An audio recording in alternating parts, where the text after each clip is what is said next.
اعوذ باللہ من الشیطان الرجیم، بسم اللہ الرحمن الرحیم۔ السلام علیکم عزیز طالبات، کیسے ہیں آپ سب؟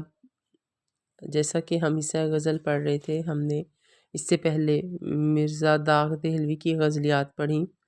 آج ہم مومن خان مومن کی غزلیات پڑھیں گے، ان کی پہلی غزل کریں گے۔ اس سے پہلے مومن خان مومن کی غزلوں کو شروع کرنے سے پہلے میں آپ کو مختصر سا مومن خان مومن کا تعارف دیتی ہوں۔ حکیم مومن خان مومن نام اور مومن تخلص تھا۔ سن 1800 میں دلی میں پیدا ہوئے۔ شاہ عبدالعزیز دہلوی کی مجلسوں سے فائدہ مند ہوتے رہے، فائدہ اٹھاتے رہے، مستفید ہوتے رہے۔ طب، موسیقی، نجوم اور ریاضی سے بھی لگاؤ تھا۔ اپنے والد اور چچا سے علم طب کا باقاعدہ درس لیا۔ خوشامد اور قصیدہ گوئی سے رغبت نہ تھی، اس لیے مہاراجاؤں اور والیی نے جو ہے وہ ان کو وظیفہ دے کر بلانا چاہا تو انہوں نے انکار کر دیا۔ یہ دراصل وہ جو شاہ عبدالعزیز کی صحبتوں میں بیٹھتے تھے ان کا ہی اثر تھا، جس کی وجہ سے آپ نے ان سب کو انکار کر دیا۔ مومن سید احمد شہید بریلوی کے بےحد عقیدت مند تھے۔ انہوں نے جہاد پر ایک عمدہ مثنوی بھی لکھی۔ شاعری ان کا شوق اور حکمت و طبابت ان کا پیشہ تھا، خاندانی پیشہ تھا۔ وہ دہلی کے سب سے زیادہ خوش پوش لوگوں میں شمار ہوتے تھے۔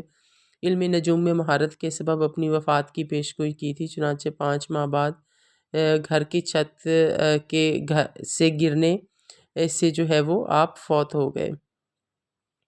ہاں جی، ان کی غزل دیکھتے ہیں۔ پہلی غزل: اثر اس کو ذرا نہیں ہوتا، رنج راحت فضا نہیں ہوتا، ذکر اغیار سے ہوا معلوم، حرف نا سے برا نہیں ہوتا، تم ہمارے کسی طرح نہ ہوئے ورنہ دنیا میں کیا نہیں ہوتا، تم میرے پاس ہوتے ہو گویا جب کوئی دوسرا نہیں ہوتا، حال دل یار کو لکھوں کیوں کر، ہاتھ دل سے جدا نہیں ہوتا، چارہ دل سوائے صبر نہیں، سو تمہارے سوا نہیں ہوتا، کیوں سنے عرض مضطرب مومن، صنم آخر خدا نہیں ہوتا۔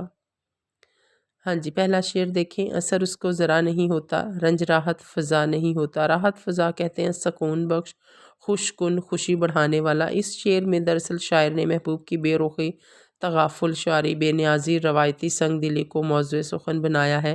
انسانی نفسیات میں چاہے جانے کی خواہش ہر شخص میں موجود ہوتی ہے۔